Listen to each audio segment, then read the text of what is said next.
kick, kick us off. All right, guys. Well, welcome everyone to our official training after our kickoff. Thank you again all for your participation during that session. That was great and just inspiring to hear from everybody.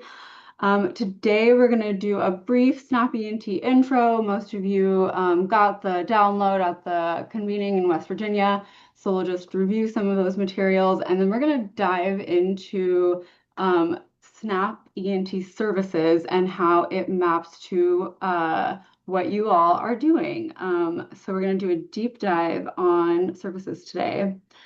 This is our agenda. So, like I said, just a review of Snap E&T basics.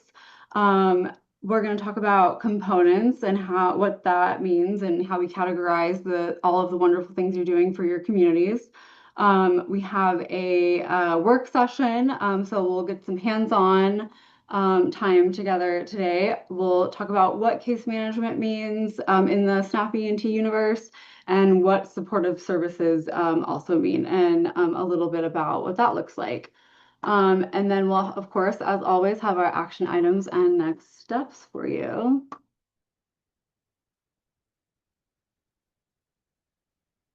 All right, I am going to turn it over to our good friends at Seattle Jobs Initiative to take it away.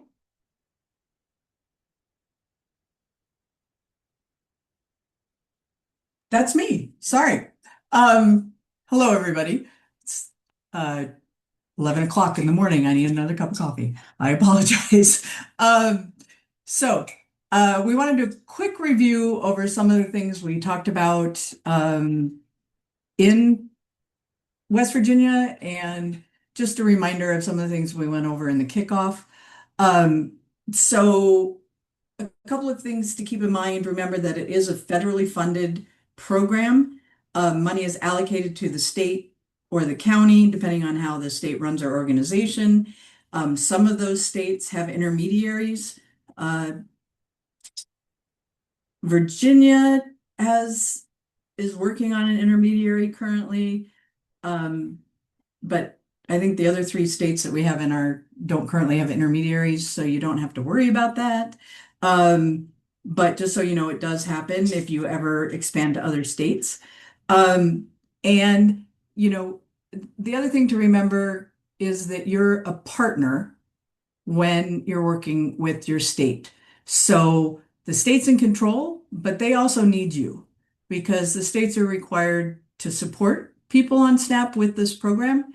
And so they need providers to be able to be those perfect partners that can help serve the clients that they need to serve. So it's important to keep all this in mind when you're talking about setting up your program and working with your state organization. Next slide, please. So I believe, as we talked about last week, and we've talked about before, there are really 5 things we're going to be looking at when putting your program together. The 4 critical pieces within your program are participants, funding, services, and your staff capacity. We're going to look at each one of these individually in one of our webinars to help you kind of focus in on that in your program to determine what makes sense for you. And then all of this sets in the state context and priorities for the state about who they want to serve, how they're serving certain types of participants, what services they offer.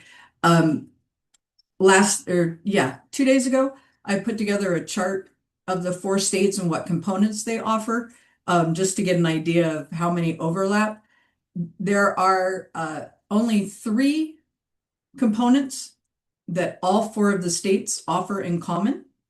And so that just gives you an idea of how different the states can be. Those 3 components were job retention, supervised job search, and career tech ed. Those are the only 3 that all 4 states have in common. So, when we do these general webinars, we're going to be talking big picture. And then when you have your TA meetings, we're going to be talking specifically to you about your state and your program. So kind of keep that in mind as we go through each of these pieces. Today, we're focusing on services. Next slide. Pass it off to D. Oh, I'm doing this too, aren't I? Sorry. So today's goal is to understand services. And there are actually three types of services that an E&T provider has to provide. There has to be a component, and a component is the activity, training activity that you're offering to help lead to that self-sufficient job. Okay. There's case management, which is again defined by the state, but it's providing that extra supportive, I'm here to help you, checking in, providing the supportive services, or helping them with their needs, matching them to good training programs, helping them deal with barriers, that kind of thing. And then you have the participant reimbursements, which are the supportive services that are reasonable and necessary to participate in your training programs. Things like transportation, child and elder care, tuition, supplies, those kind of things. So you have to have the capability of handling all three of these some way. Okay, next slide. So there's a package of components, and if you recall, if you looked at the state, if you're in Kentucky and you had the summary of your state plans, there was a list of all the different components. You only have to offer one component to be an E&T program. You don't have to offer all the components the state has in their plan. You have to just offer one. Okay. Sometimes the state plans will say that you can't offer job search training as your only component. Okay. So you do have to read your state plan. Job retention cannot be offered as a standalone. So you can't just do job retention. You have to have done a training program before you can do job retention. Job retention is in addition to another component. So you need to want to check, but you don't, if you're not doing, if you're doing like vocational training, or you're doing one of your work-based learning programs, that's all you have to do. That, along with the case management and the participant reimbursements. You don't have to worry about doing any other training besides that. Okay, just one of the components. And the case management, every state will have guidelines in their state plan for what they expect for case management.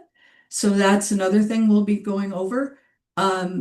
Most states require at least a monthly check-in with clients. You can do as many as you want, but most states require at least a monthly check-in, monthly case note in whatever system the state's using for case management. And then as part of that, the case manager usually deals with the participant reimbursements or the supportive services, which are reasonably necessary to participate in the component. So what they need to be part of the training program: transportation, childcare, closed-toed boots. You don't necessarily have to provide all the supportive services yourself as a program, but if someone needs something to participate in your training program, then, and you're referring them to somewhere else to get them, then you have to at least have a referral network for those supportive services. Okay. So if you don't have the capability of giving someone closed-toed shoes, but they need them, if there's another organization in your community that would be able to provide that for your E&T providers, that's okay. But you'd want to have that pathway set up for your clients. Did you want to add anything, Sam? Yeah, folks, in interest of not overwhelming us with things in your shared folders and emails from me, I did not put those state plan summaries in those shared folders. If you want to just raise your hand so I can get a quick poll, would that be helpful to drop in those shared folders? See, one head nod. Give me a reaction. One. Okay. All right. People are saying yes. All right. I will drop those into your shared folders after this call. Thanks. Any questions about these services before I switch it to Dina and she'll go into each of the things separately. Okay. All right. Thanks, Kathy. That was a great overview of services. So I'll dig into components. So starting out with SNAP employment and training components, you'll see this list here, right? Semi-table. And it's not a comprehensive list. There's a more comprehensive list that's available through FNS. They've developed quite a comprehensive table of all component activities that have descriptions along with potential examples of how to implement that. We didn't want to bring that to you today because it is quite a large document. And so with the research that Kathy did to find out what components all of those in the cohort and the different states that you're in have in common. So we sort of cherry picked which components to list in this table here. So I'm also going to drop in the chat the link to the FNS table. So when you have time, maybe later today or even this evening when you're trying to fall asleep, it's quite a dense document and it's a lot of reading. It's important information, but it's quite a large document. So yes, as I was saying, we refined that list to these few activities here, which we also call as components. And again, Kathy had mentioned that, you know, each state has some flexibility about what these services look like. And so knowing what is listed in your state plan for components is important because that will tell you what's eligible for reimbursement. And so looking at this list here, starting with supervised job search, Kathy had said that's one of the components that most states have in common. This probably looks like work that you're already doing. You're providing some direct supervision to folks that are engaging in your services to help them find work, make application for work. You're overseeing, you know, the amount of job contacts that they're making, helping them prepare for those interviews and looking for employment. And so, you know, Kathy had also mentioned that job retention is not a standalone, and so you would need to, a participant would need to engage in any one of these components or activities, and then job retention sort of comes up at the end, right? As in its name, it's to help folks stay engaged and employed. So once they've completed their component activity, whether that's help finding work or it's an actual training activity, like work activity that we have listed here that provides some training and general skills to help a person become more employable, then job retention then can come up right behind that once they've found employment.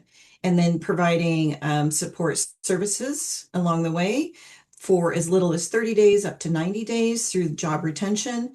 And the participant doesn't necessarily have to still be on food benefits to receive the job retention services. So that's kind of a nice place in which you can continue to provide services, reimburse on those services, and help people stay engaged.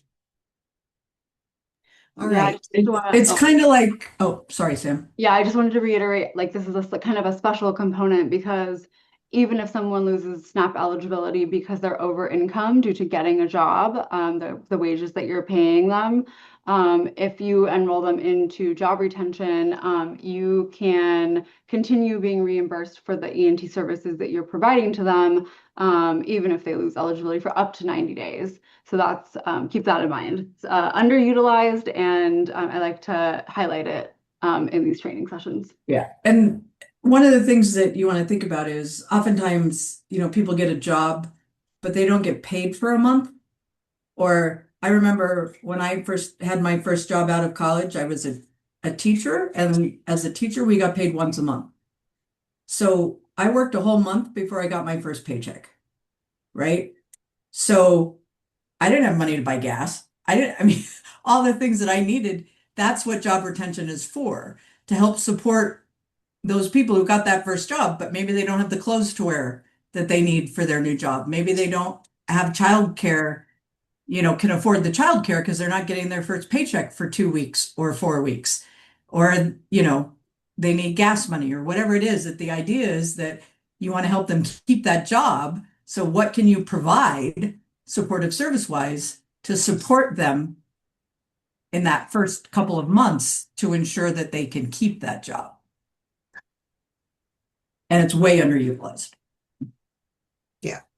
And as Sam posted in the chat, who of you have worked with folks that have had a flat tire, their first week of work, or they get off of food benefits because of their newly acquired income and they need food, or not necessarily food, but they need because you can't provide food, but they need help in buying equipment perhaps, or gas assistance to get to work. So it helps sort of lengthen the amount of services that you can continue to provide to an individual, even after they've acquired employment, receiving a wage, and perhaps they may get kicked off of benefits. They don't have to be on benefits in order for you to provide these services, and then for your agency to continue to get reimbursed on. I do want to mention and circle back with these components that if you do look at the FNS table, there are three sort of buckets, main buckets that they categorize all of these activities in. And those buckets really look like education, work experience, and then the third bucket is non-education, non-work. And you'll find that when you read that document, but they do divide it up into three different areas. Okay. So digging deeper a bit more, we wanted to give an example of one of the components, and this fits under work activity, which then also fits under the FNS bucket of work experience. And so we work a lot with LA County and their SNAP and Employment Training Program. And this is sort of a general description of what a Conservation Corps organization provides. And you'll hear us say this quite a bit, and heard us say this during the convening, that SNAP Employment and Training is designed as a layover program to the great work that you're already doing. So you're not going out and creating a whole new program to deliver this service delivery. So this is a good example of what Conservation Corps in LA County provides. This is something that they're already doing. And they were able to then become a third-party provider with the great work that they were providing young people. So starting with, some outreach and recruitment, they engage a potential participant, do some level of assessment, develop some kind of a service plan. Oftentimes we see them have a week-long orientation, which they engage them in some kind of level of soft skills training, continue that assessment for an employment plan or a service plan. That also this soft skills may be embedded in their work activity once they get into their training or their job site. So the work activity, or the actual component, then once they're ready, they get them enrolled in that, and then that's when they become an E&T participant. Once the Conservation Corps has determined that the participant is eligible and enrolled in food benefits, then they are sent to a job site. These job sites, or the program itself, oftentimes are supported by the city, county, or the state even. But what they're doing is maintaining public spaces, restoration of habitat, recycling, landscaping. So it's a wide variety of training that they're receiving while they're doing the work. And then oftentimes throughout this training, then they're also going through some training sessions where they're learning to get OSHA certified, chainsaw management certification, first aid CPR, those kinds of certifications along the way to help them become more employable in the end. And then receive ongoing support and feedback from their supervisors, like they would on any kind of job search, right? And then eventually, these programs can be 6 months up to a year or longer. And once they complete the program, then they engage with, supervised job search and help them find work at that point and then get placed into employment. So we wanted to provide this as an example of work of an organization that was already doing this work. They really didn't have to tweak their service delivery much for it to fit under this work activity. And then now they're getting reimbursed for this work. The key we wanted to point out too was that, people might look at this and say, oh, this is on the job training. But definition from FNS is that on the job training is when they're actually employed by an employer, like the company. Where here they're getting their training and essentially being employed by the third party provider. So it's not considered on the job training because they're not employed by the employer already as a job and getting the training while they're working at the job. Does that make sense? And so that FNS table, it Yeah. gives some really good explanation and descriptions for each of the activities, so that it's sort of easy to determine, one activity from the other.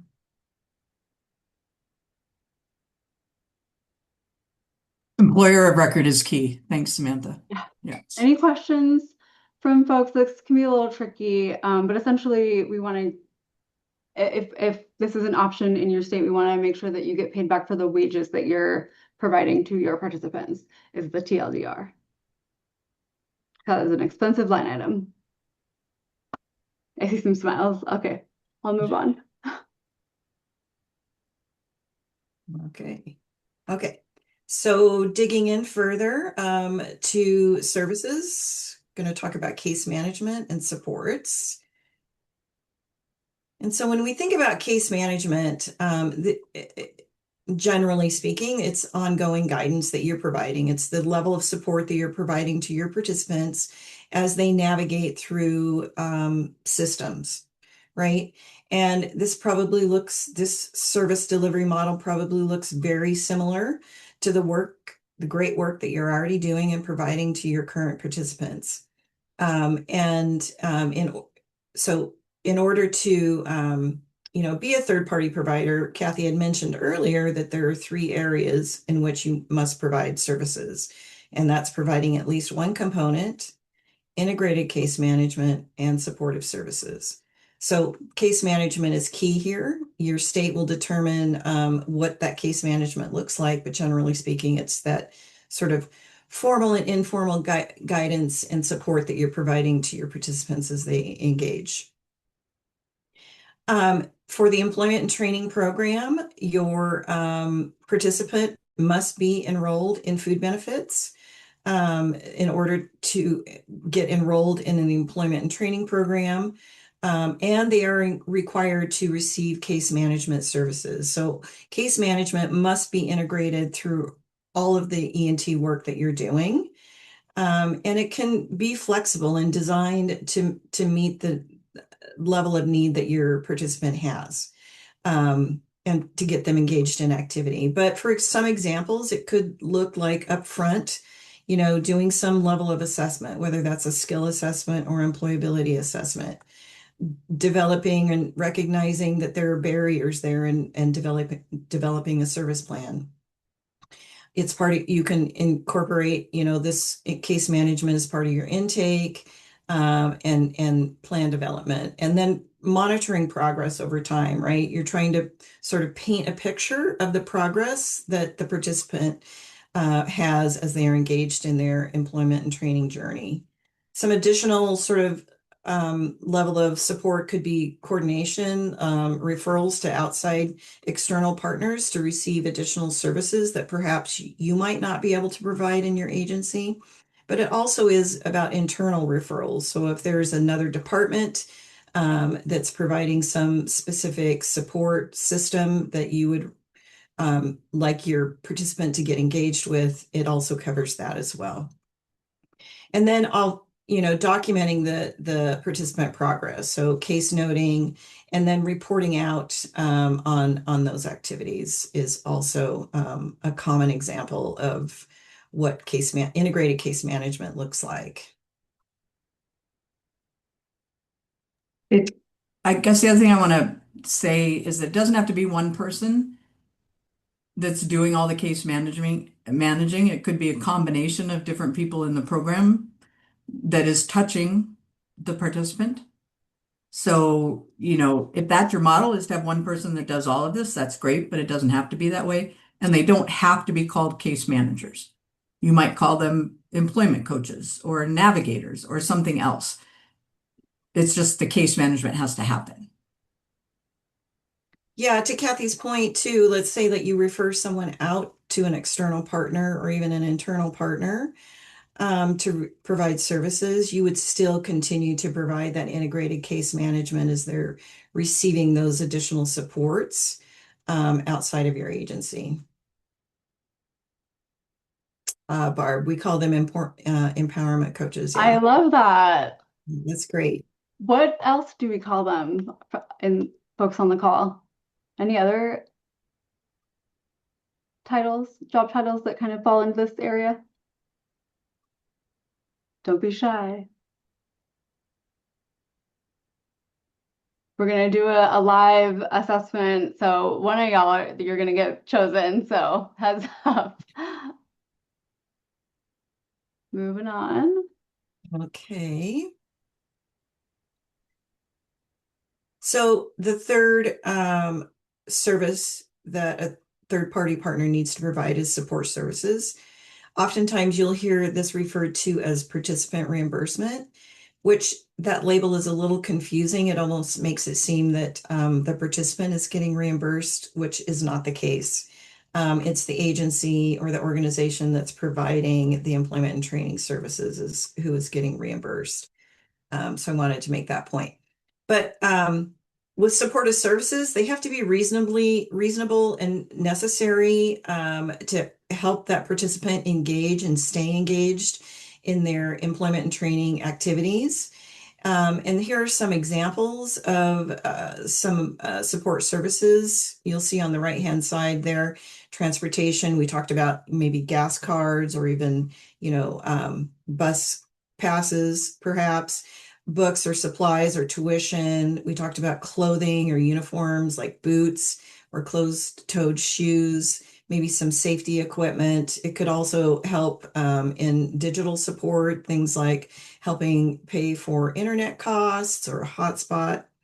The one thing in for each of these areas, the state has a lot of flexibility in how they administer this program, whether it's the type of components that are being offered and are eligible for reimbursement, to what case management looks like and how it's administered, as well as support services. So your state plan will have a list of eligible support services for reimbursement. So again, engaging and understanding that state plan will help you in determining what your support services are going to look like. And oftentimes there are states that put caps or dollar limits on how much that you can disperse out in support services. So they may say, sure, you can provide under transportation, you can provide gas cards, but we're going to limit that to, $50 a disbursement or $50 a month sort of cap. So knowing exactly what those requirements are very important. Okay, let's go on to the next slide. And this is just sort of a wrap-up slide of all three of the services, and then showing how case management is integrated through all this work, right? So this probably looks very similar to your already existing service delivery that you're providing, great supports to the participants that you're serving. So on the left-hand side here, we have the list of components that they're the same list that we saw earlier in that table. And then engaging to starting out with, some level of outreach. You're doing a level of intake and assessment. You're identifying needs and developing plans to remove barriers. Once that you've engaged with the participant and have verified that they're eligible for and enrolled in food benefits, then it's time to get them enrolled in those training activities. And so those training activities really are what we see on the left-hand side here, whether that's job search training, basic foundational skills, work readiness, work activities. So you're engaging those folks into those activities. Once they're get through that, and all along you're providing case management and providing at least a check-in every 30 days. I think we heard Kathy mentioned earlier in the beginning that you can provide more support along the way than just every 30 days. And oftentimes you find that is necessary to help folks stay on their path, and documenting all of that along the way. But you have to at least do it at least every month. So the participant gets through their training activity, they've gained some skills, some certifications along the way, they're more employable at this point, and they find work. You help them find work.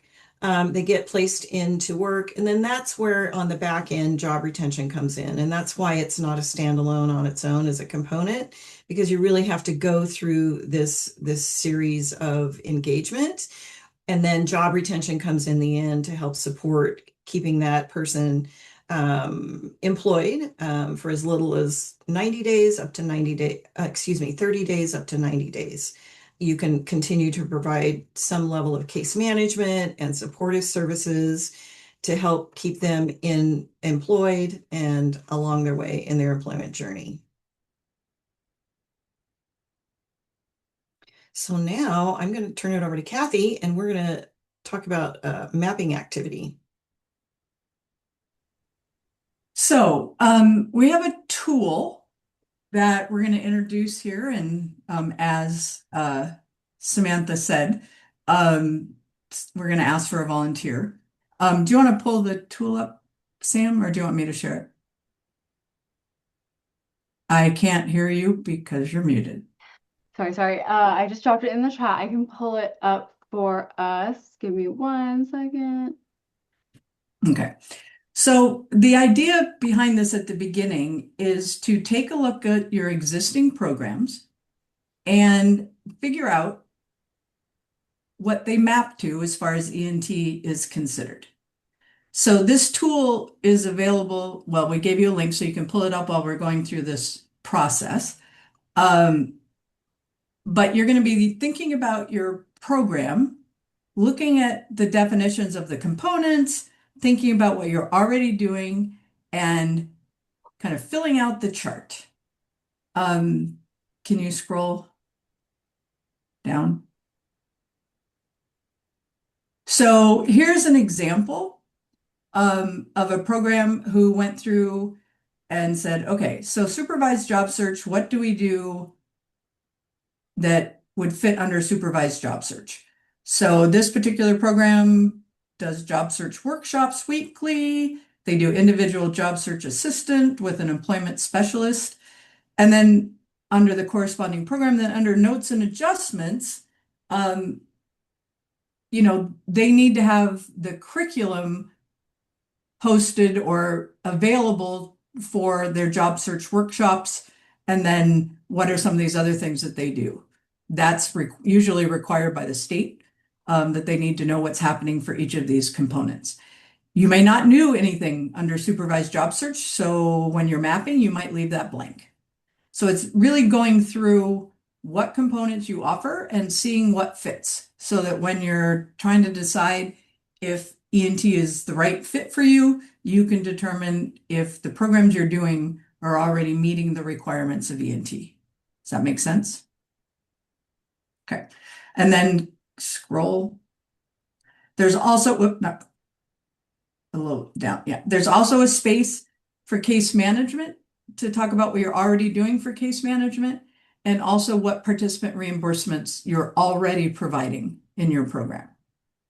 And then as you're thinking about it, what are some of the things that you might over here in, how are you going to track your case management activities if you don't already have a system, or you might have to do double data entry in some cases. If your state has a system, you have to enter the case management notes into and track your supportive services that is separate from the one you use. So what are some of the things you want to consider thinking about as you're thinking about your participant reimbursements that you offer? Are there things that you're not offering that are eligible? What's going to be your protocol? That kind of thing. So then this document goes down to an actual fillable document, and this will be in your folder. And this is what we're going to go through today. And kind of what I'd like is some lovely volunteer who'd like to maybe walk through this with me so we can do it as an example. Is there a volunteer who'd like to talk me through their program and we can figure out where it might fit? Anybody feeling brave? You can volunteer. Oh, Robert. Great. It's worth a shot. Okay. We're a little unique, as we mentioned when we were doing our introductions. But let's get So to it, shall we? you're in Virginia, right? Yes, I am. Still Is the waiting on the RFP Virginia. We're Yeah, also good in luck. West Virginia. Is the program in West Virginia or is the program in Virginia? Both. Both. Yep. Okay. Yep. We have a remit to hit all of Appalachia. That includes all of West Virginia and just about everything west of Roanoke in Virginia. We're going with West Virginia first because, well, Virginia's Good. still waiting for that RFP. So Okay. I would say that's a good thing because after talking to Valerie, who's in charge of Virginia yesterday, their RFP is caught up in a procurement process and they're not even sure they'll have it in time to apply for next fiscal year. So I would strongly recommend you start in West Virginia. Well, I'll tell you what I told Mr. Dolphin. It's like, okay, look at the bright side. We get to focus now, right? Yeah. So, Okay. hello, West Virginia. Good. Too bad, Virginia. You snooze, you lose. Perfect. Okay. So, start by describing your training program to me. Okay, let's go over what it's not. It is not a supervised job search. Okay. It is not a job search training. So you don't do any resume writing, any interview training, nothing Nope, like that. we are trained to hire. All right. Yeah. We hire our own trainees. Okay. So, education then, that is education for insurance sales licensure, resulting in the attainment by the participant of a credential, which is a state insurance license issued by the State Corporation Commission. So it's vocational education. Mm-hmm. Yep, and it's an official credential. Okay. Yeah. So it's taught by licensed trainers. Yes. Okay. So this would fit if you go into the component table. Education is divided up into 3 different categories. And so this would fit under vocational education because it's certificate training. Okay. So yeah. That's a great example, Robert. Is there anything that comes before folks jump into the certified training piece? Yes, actually, our model is to recruit out of community action agencies, looking for clients there, participants there who are under active case management, whether they be in a reentry program, for example, returning citizens program, domestic violence victims program, or any job readiness program that already provides the job search and job search training components. So we take the referrals from those agencies and then hit them with the education. Do they continue on with the CAP agencies while you're working with them in the training program? Yes, yes, at least the model we have so far Okay. involves them continuing on with those.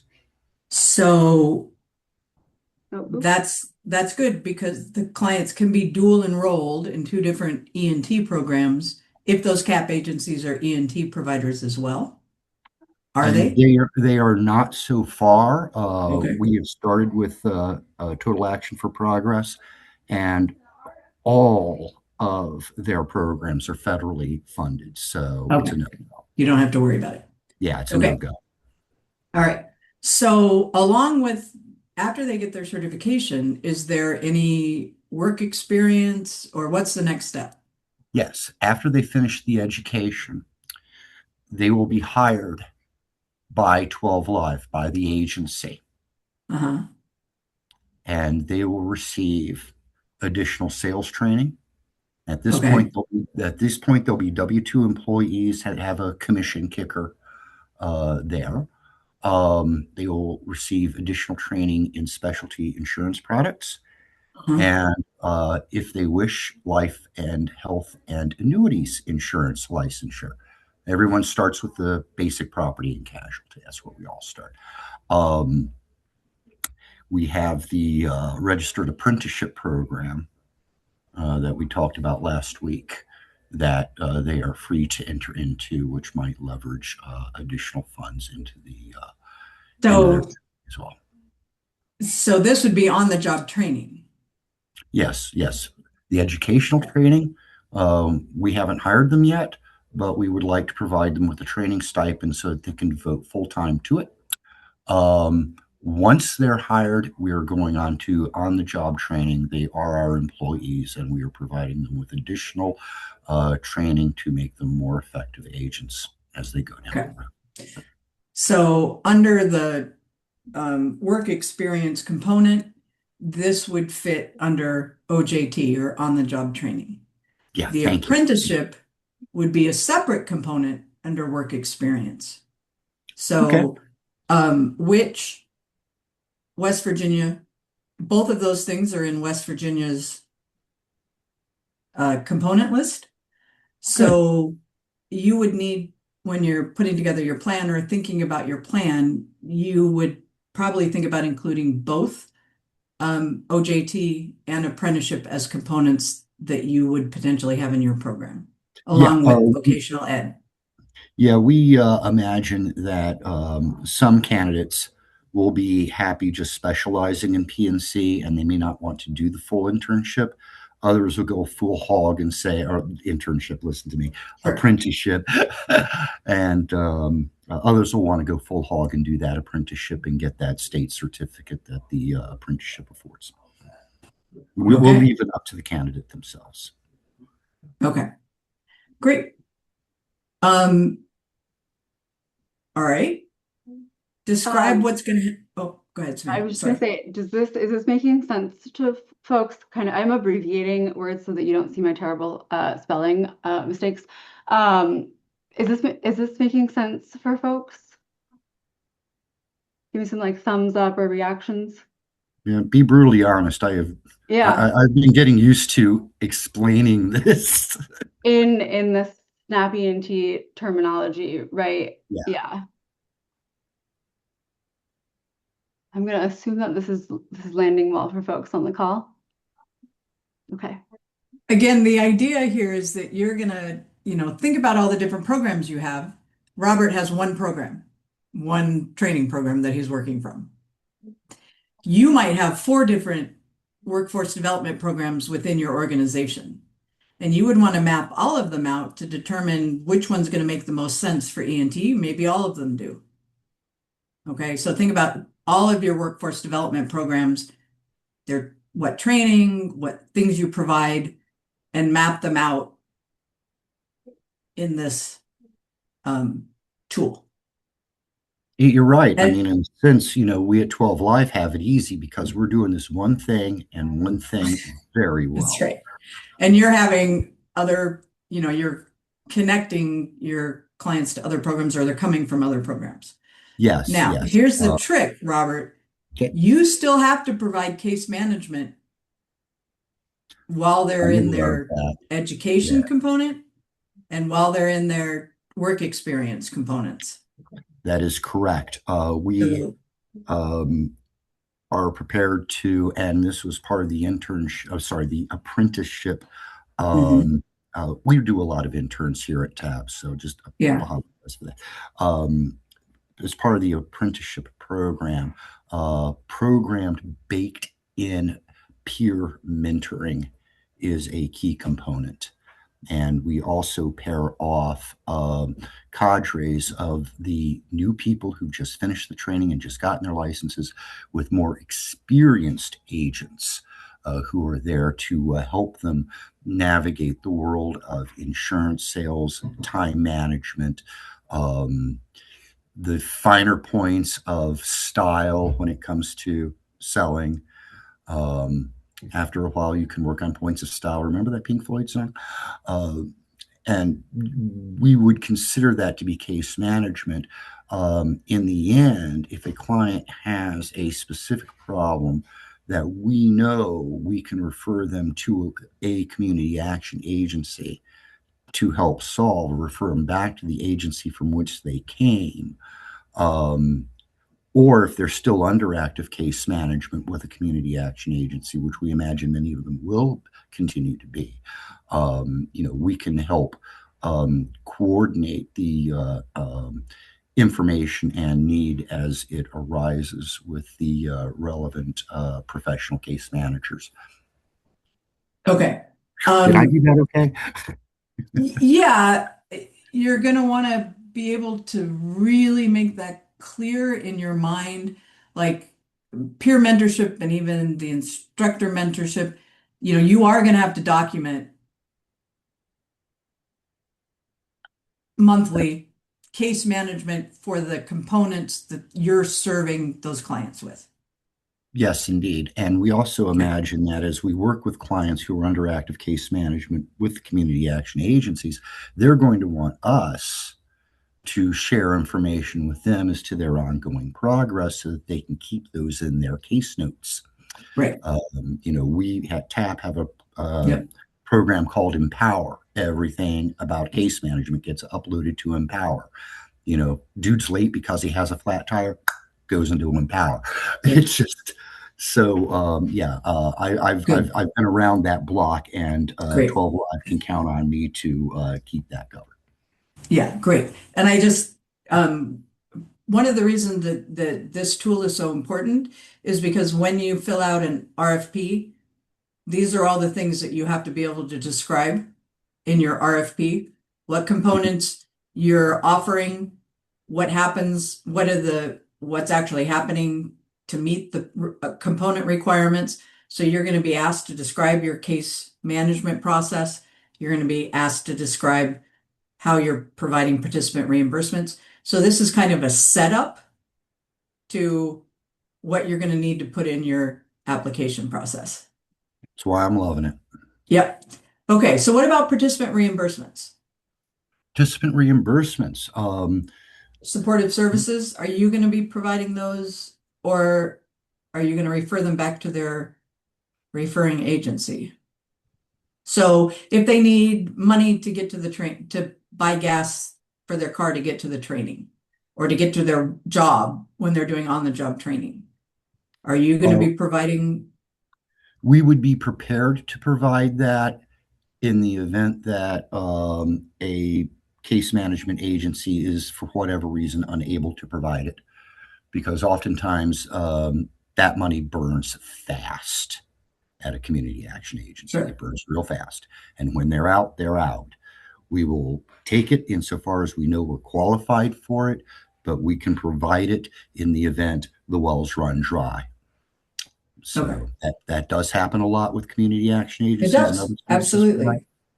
So And one of the things you can think about is putting aside reimbursement money as that comes in, putting it aside to have it available for participant reimbursements in the following year or 6 months later, yeah, we'll build when a that war chest. money does run out. Yeah, we can definitely build a war chest.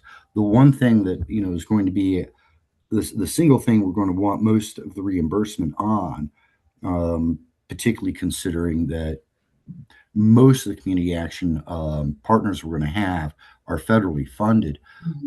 We would really like to, and is baked into our business plan, to provide training stipends for the pre-hires who are in training.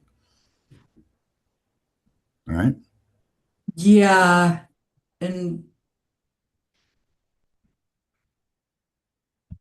West Virginia, do they do subsidized work-based learning? I'd have to go back and look. That is a great follow-up in your one-on-one session to dive into. Yep.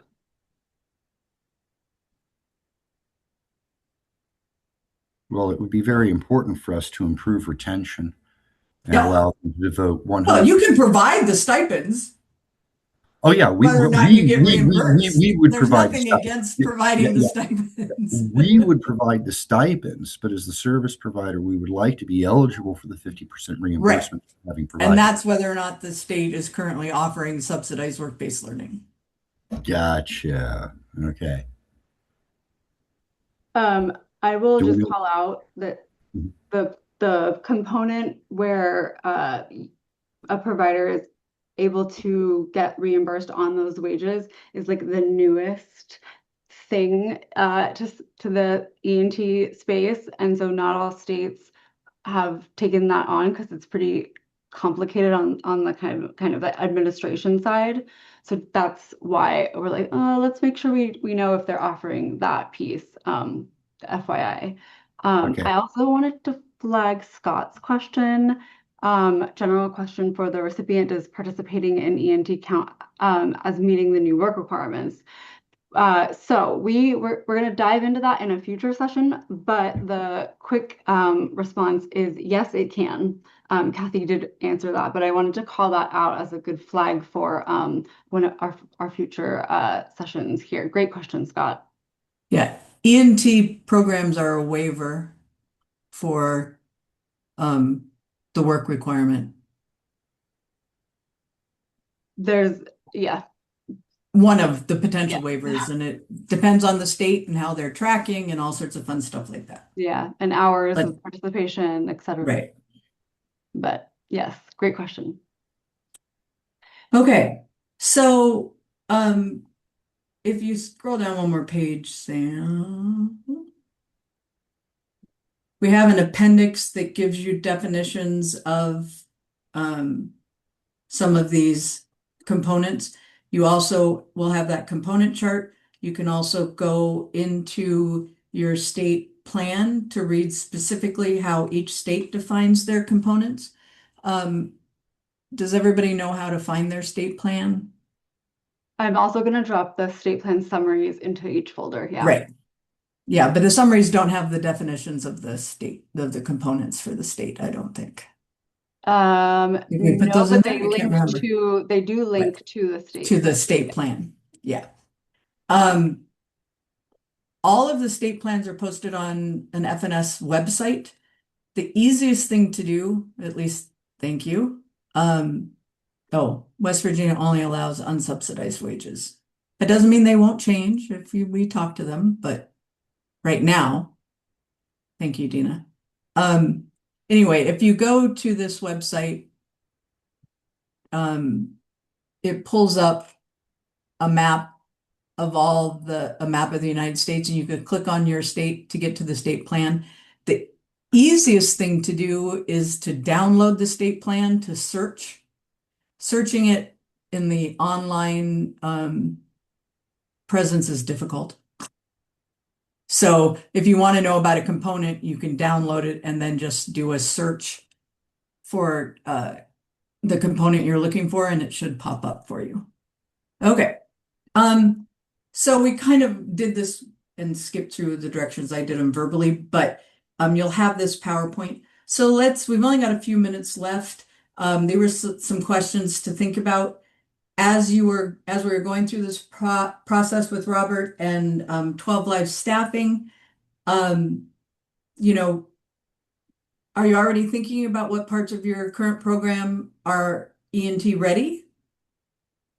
You know, are you already, finding connections to I'm seeing those some head components? nods. Yeah, good. Are there parts of your program that you're surprised or you don't necessarily see alignment with Snap E&T? Great question. Or that you need to dig more into the components to see where it might fit? You'll do it with your TA team regardless. Yeah. Are you anticipating any challenges aligning components, case management, and supportive services? And if so, what support do you think you may need to help that happen?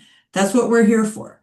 So when you have your first TA meeting, if something's coming up that you're not sure you understand or you don't know where your program might fit, that's what we're here to work with you in your individual TA calls. And wrap up because we're running out of time. Yeah. Okay. I didn't mean to cut you off. I was just advancing. No, it's fine. Slides. I'm teasing. But really quick, we have a couple of minutes left, so just some reminders before make sure you get your first one-on-one call scheduled with your TA team. You should have received an email from our friends at SJI or CEO, depending on who is assigned to you. Make sure you respond, get that on the calendar. My recommendation is to try to get that on the books and completed before the second week of April, if you can. I know we're all very busy. Please check access to your Google shared folder. If you got a separate email from me asking about connecting your email to a Google account, please respond so that we can get a workaround completed if neither of those options work. And then I will drop all of the resources that we talked about today, including that staff mapping tool, into your shared folders and attach it in the follow-up email. Start taking a look at that in preparation for some work with your TA team. And then also want to flag our next session so you get a bit of a break from this sort of rapid fire kickoff and first training. April 22nd, we will be doing a deep dive on Snap E&T participants, eligibility, screening, and referral, and how the mechanisms of that all work together. And then, of course, I've linked some resources in this deck, which will be posted on our landing page. If you haven't checked that out yet, please do. We have like 30 seconds for questions. So we'd really like you to start mapping your programs before your TA call, if possible. Doesn't have to be done, doesn't have to be perfect. Ooh, Barbara's excited. Yay, love that. But start thinking about it. And if you fill it out, make sure to re-upload. If you